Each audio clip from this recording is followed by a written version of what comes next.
Ok, arrancamos entonces con el desarrollo de la unidad 4, que tiene que ver con la investigación jurídica aplicada o de campo, la elección del tema y la delimitación del problema. Esa es la unidad 4.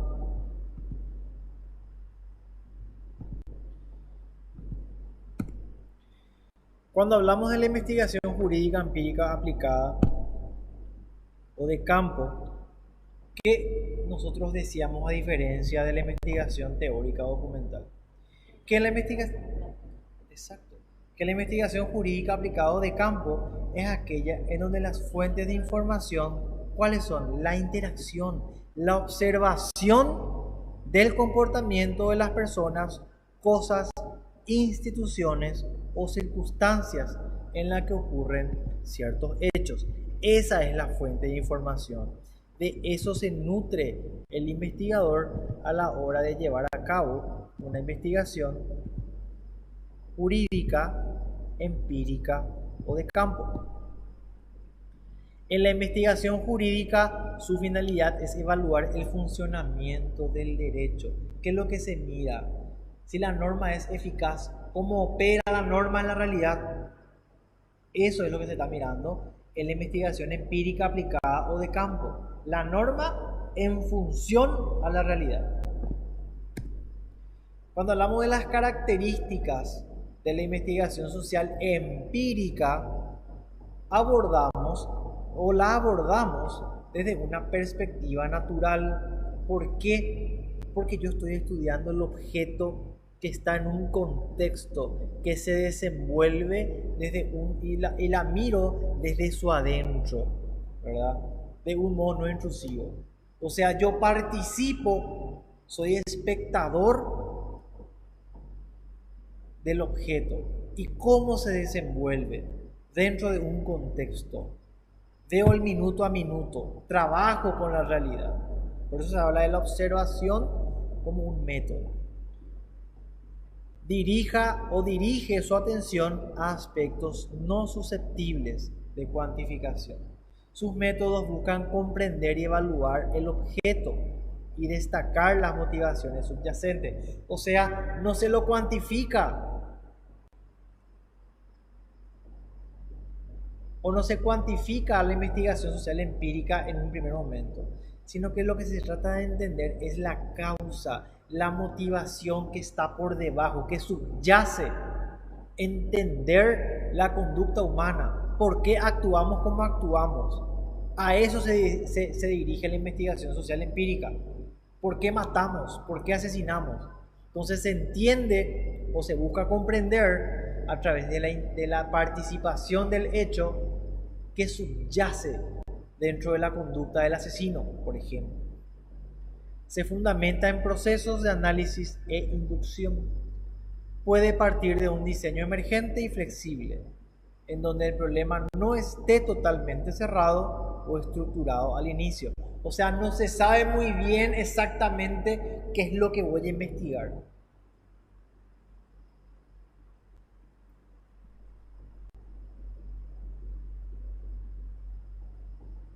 Al igual que los objetivos no sean lo suficientemente específicos y solo diagramen lo que se va a realizar de manera general. Asimismo, es posible que no se parta de una hipótesis acabada. Claro, porque yo pues estoy observando una realidad. Entonces, en ese ejercicio del observar y de percibir lo que está pasando, puede cambiar el foco de la investigación. Por eso es una característica de la investigación social empírica establecer objetivos generales. Y a partir de la observación y de la participación con el contexto, con la realidad, entendiendo lo que subyace, yo voy delimitando mis objetivos.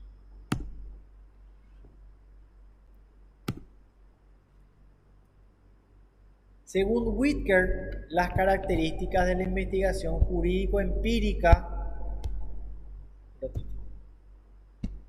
Puedo hacer zoom.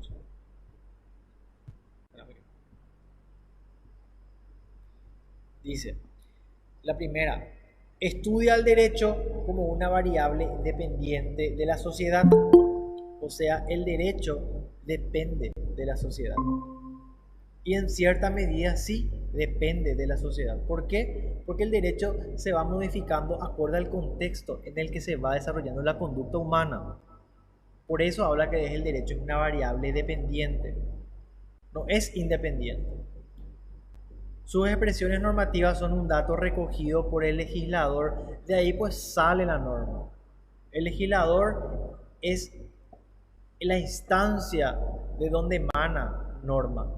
Entonces es él quien recoge las expresiones normativas, los datos que van a ser posteriormente traducidos o elaborados técnicamente en una norma, pero que en todo momento reflejan relaciones sociales entre individuos y grupos sociales. Ese es el objeto central del derecho, de la investigación jurídica, recoger las relaciones o entender las relaciones sociales entre individuos y grupos sociales. Contra eso es que yo contrasto mi norma y voy a entender que esta es una de las características de la investigación jurídico-empírica. Se recurre al empirismo, a la observación, se trabaja en el campo. El segundo, o la segunda característica, su objeto de estudio son las normas jurídicas y los hechos económicos, sociales y políticos que concurren a su nacimiento. Porque la norma nace fruto de ¿qué? Fruto de esos hechos económicos, fruto de las relaciones. Entonces ahí se produce el nacimiento de la norma. Aparece el Internet, entonces posterior al Internet aparecen las normas que regulan esa nueva actividad humana que es el Internet.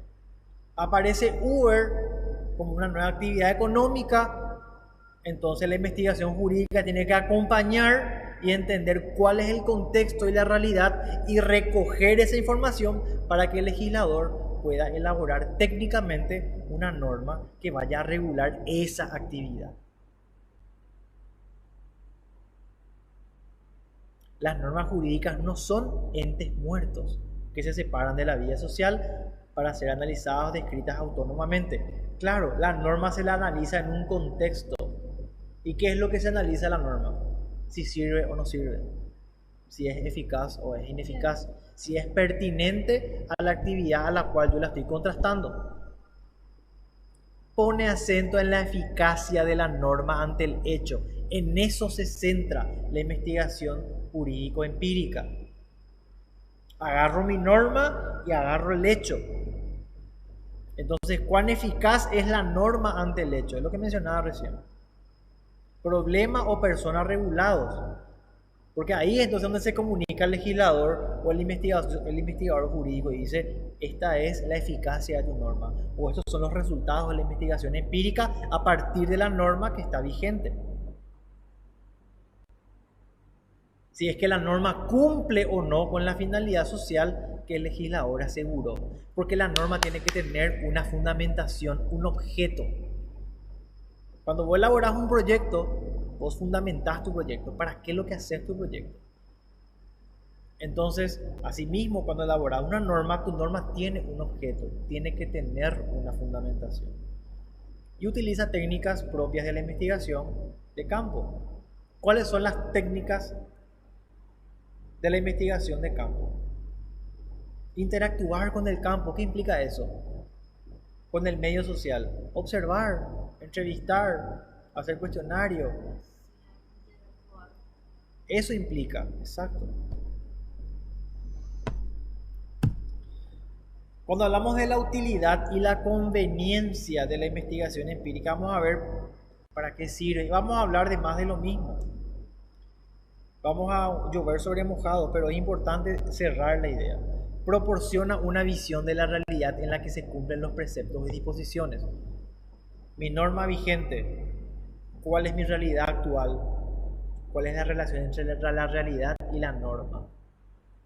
Esa disposición jurídica, sin cuya comprensión el ordenamiento estudiado resultaría incompleto y fragmentario. O sea, mi norma va a ser inútil, va a estar incompleta, mal construida, poco eficaz.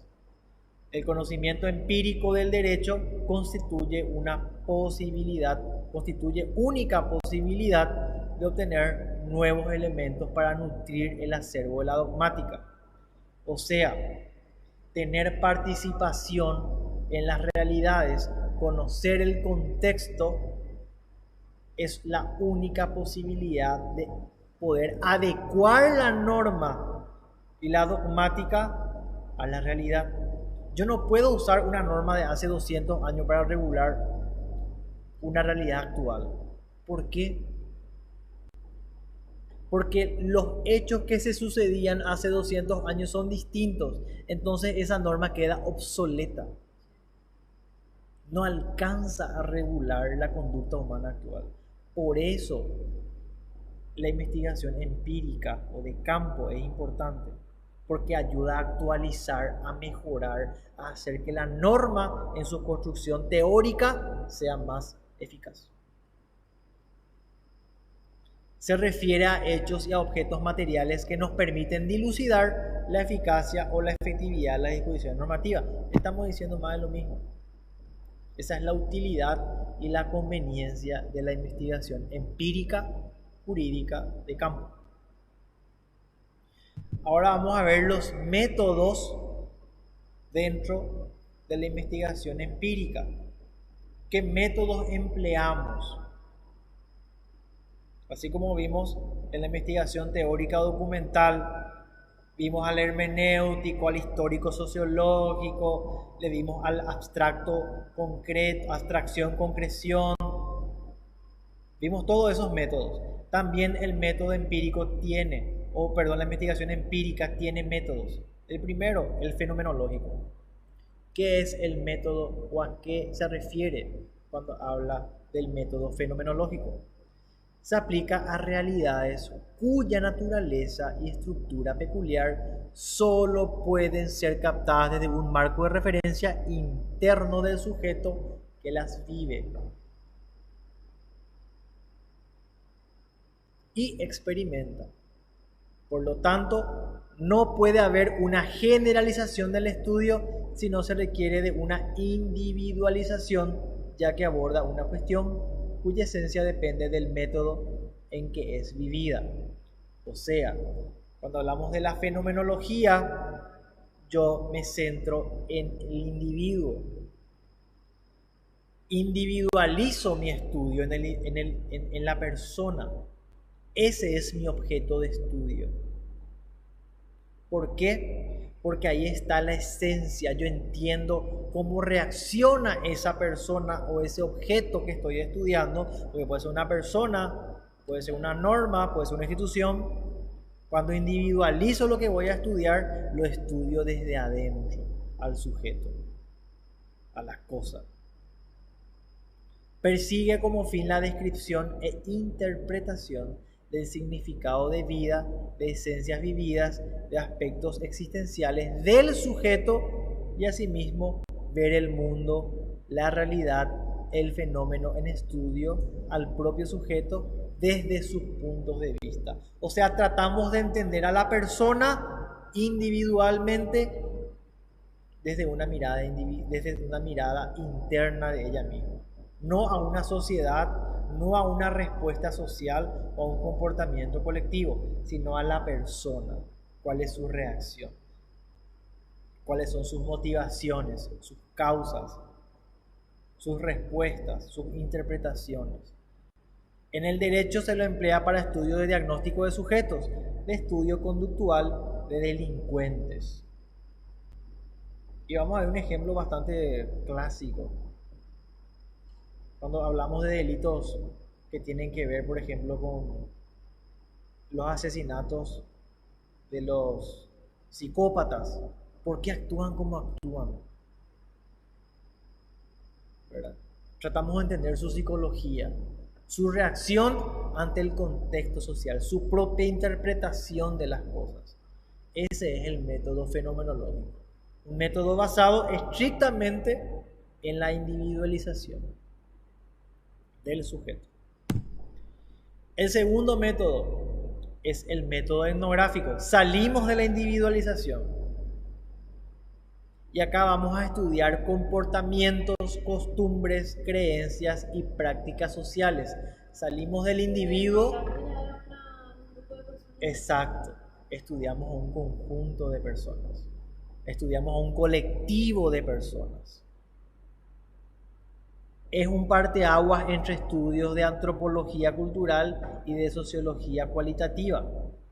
Su objeto es la comprensión de qué, de lo que sucede en un entorno determinado. Yo estudio un entorno, no estudio una persona como en el método fenomenológico. En el método etnográfico yo estudio un entorno a partir de qué, de comprender el modo de vida y el comportamiento de las comunidades, etnias o minorías. Siempre hablando en términos de una investigación empírica o de campo. Claro, porque yo estoy interactuando con el individuo en un método fenomenológico. Yo estoy interactuando con la sociedad, con la etnia o con las minorías en un método etnográfico. Trato de entender, de penetrar y hacer inteligible el significado que se le brinda, dice, a determinados aspectos de las reglas de convivencia. Todo esto a fin de qué? De entender la eficacia de la norma, de crear normas y preceptos jurídicos. Para eso se aplican los métodos fenomenológicos y etnográficos.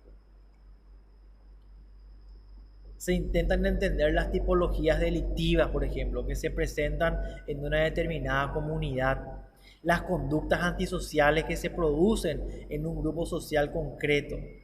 Todo esto, o de todo esto, se ocupa el método etnográfico. Comportamientos, costumbres, creencias, prácticas sociales, modo de vida, comportamiento de comunidades, etnias, minorías. Estas son las palabras claves.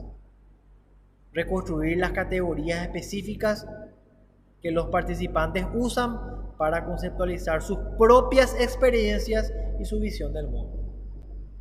Ese es el método etnográfico. Y acá tenemos el circuito de los que son los pasos de la investigación científica, son 10. Esto tenemos que saber sí o sí. Tenemos que entender que el primer paso, ¿qué es? El de concebir la idea de investigar, el de percibir el problema. El segundo paso, donde yo ya delimito, planteo el problema de una manera concreta. A partir de percibirlo, en un paso 2 ya planteo, ya establezco los objetivos, ya elaboro mis preguntas de investigación. En un paso 3 hablo del marco teórico, todo lo que es la literatura, la información. Hago esa recopilación de información que es pertinente ¿a qué? A lo que estoy estudiando, a lo que estoy investigando. Ahí es donde yo analizo la literatura. Luego, en un cuarto paso, defino si la investigación o el alcance que va a tener la investigación. Después vamos a ver en las unidades subsiguientes cuáles son los alcances. Hablamos de una investigación exploratoria cuando no había mucha información o mucha literatura al respecto, de una descriptiva, de una correlacional, de una explicativa que intenta entender las causas y otras más que acá no menciono. Luego establezco la hipótesis en una quinta parte, en un quinto paso. Veo las variables dependientes e independientes. A partir de ahí establezco el diseño, si va a ser experimental o no experimental, ¿verdad? ¿Cuándo un diseño es experimental? Cuando yo puedo manipular las variables. ¿Cuándo un diseño es no experimental? Cuando el hecho ya ocurrió y yo me dedico a interpretar la causa y los efectos. Luego vamos a ver en un paso 7 la selección de la muestra. Vamos a determinar cuál es la población o universo que yo voy a abordar dentro de mi investigación.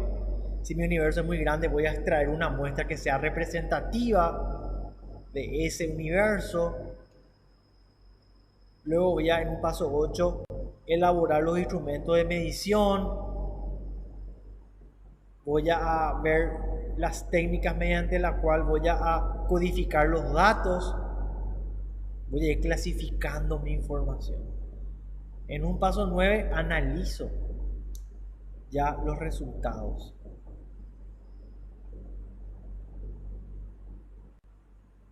Hago el análisis de todo lo que recopilé. a través de mis técnicas de recolección de información y a través del estudio de mi marco teórico. Reviso si el alcance de mi investigación es el correcto. Y en el último paso, ya presento los resultados de mi investigación. Hago mi reporte de investigación. Ahora vamos a ver las etapas de la investigación empírica. Así como vimos las etapas de la investigación teórica, vamos a ver las etapas de la investigación empírica. ¿Cuáles son? La delimitación del tema. Siempre va a ser esa la primera etapa. Delimitación del tema, el planteamiento del problema. La segunda etapa, la construcción del marco teórico. Yo delimité mi problema, lo planteé y a partir de ahí establecí objetivos. Eso hice en una primera etapa. Después, ¿qué hago? Construyo mi literatura. Ese es el marco teórico. Agarro toda la información relevante y pertinente a los objetivos que establecí en un primer paso. Y confecciono mi hipótesis. ¿Qué es la hipótesis? Es la posible respuesta o solución del problema planteado. ¿Qué hago en un tercer paso? Selecciono el diseño metodológico. Si voy a usar un diseño experimental o no experimental, por ejemplo. Luego, ¿qué hago? En un cuarto paso, recolecto los datos. ¿Cómo yo recolecto los datos? A través de las técnicas, cuestionario, entrevista. Claro, técnica de recolección de datos. Claro. Luego proceso toda esa información. Analizo, interpreto todo lo que recopilé. Y por último, hago una síntesis y presentación. ¿Qué era la síntesis? Es la consecuencia, es la resultante y lo presento en un trabajo de investigación. Esas son las etapas de la investigación empírica jurídica de campo. Delimitar el tema, 1. Construir el marco teórico y la hipótesis de investigación, 2. Seleccionar el diseño metodológico de la investigación, 3. Recolectar los datos a través de técnicas e instrumentos pertinentes a la investigación, 4. Procesar y analizar, interpretar los datos, 5. Y sintetizar y presentar el trabajo de investigación en un sexto y último paso.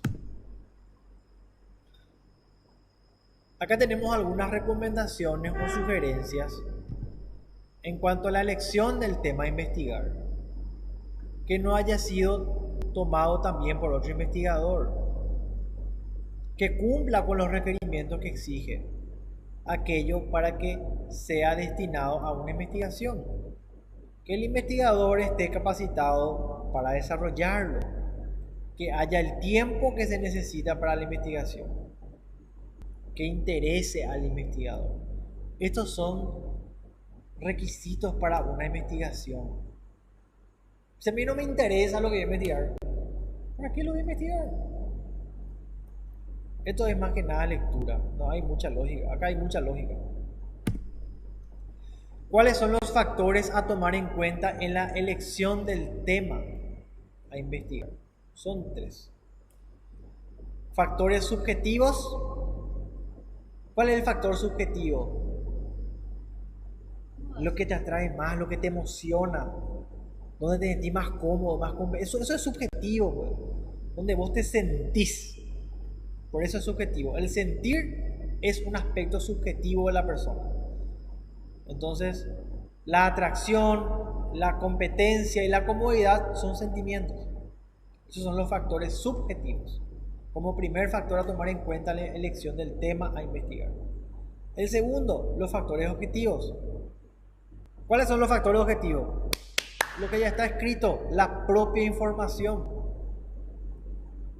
O la propia formación, la preparación propia del investigador. La experiencia laboral y profesional. Esto es objetivo, esto ya vivió él. Él se capacitó y se preparó. Esto no es una cuestión de percepción o de sentimiento. Él estudió y los conocimientos extraprofesionales. Esos son los factores objetivos. Por último, las posibilidades materiales de acceso a fuentes. Tiempo, conocer otros idiomas y acceso a las fuentes de conocimiento. Esos son los tres factores a tener en cuenta en la elección del tema. Factores subjetivos, factores objetivos y las posibilidades materiales de acceso a las fuentes de información. Cuando yo voy a formular y delimitar el problema, ¿qué es lo que tengo que hacer? ¿Qué es la formulación y la delimitación del problema? Es una actividad mediante la cual el investigador, ¿qué hace? Especifica de modo concreto el tema. Le estoy poniendo límites, estoy siendo bien específico. ¿Para qué? Para que no se pierda el rumbo de la investigación. Para eso se delimita el problema. ¿Cuáles son las preguntas que tiene que responderse el investigador a la hora de delimitar un problema? Son dos. ¿Qué investigo buscando qué cosa? El problema de investigación yace, o sea, nace en la discrepancia existente entre un modelo ideal y un modelo real. Por ejemplo, ¿y cuál es el modelo ideal? Los niños no deben trabajar. Esa es la realidad, eso es lo que se espera. Ese es el ideal. ¿Cuál es el real? Los niños trabajan. Entonces, esa discrepancia es lo que hace que tome conciencia el investigador y plantee ¿qué cosa? Una solución. ¿A través de qué instrumento? De la investigación.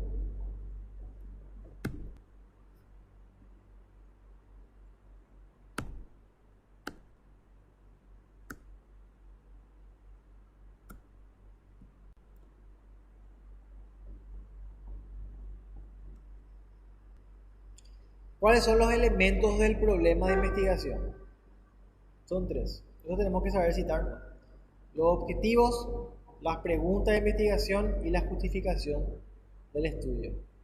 El problema de investigación tiene que estar estrechamente relacionado, tiene que ser una consecuencia, o mejor dicho, los objetivos, la justificación y las preguntas de investigación tienen que ser una consecuencia del problema. Mi pregunta de investigación tiene que estar 100% relacionado con mi problema. Los objetivos también y la justificación también.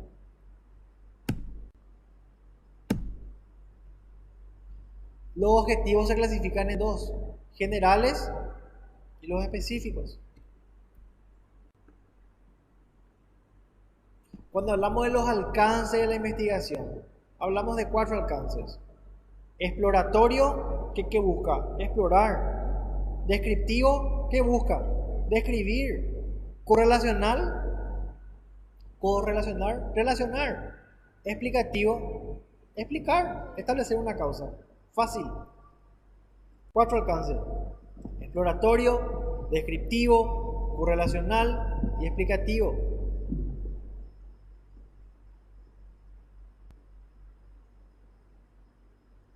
¿Qué es el enfoque en la investigación empírica? Es la perspectiva que asume un estudio empírico con respecto a las propiedades y las variables. ¿Cuáles pueden ser los enfoques? Cualitativo y cuantitativo.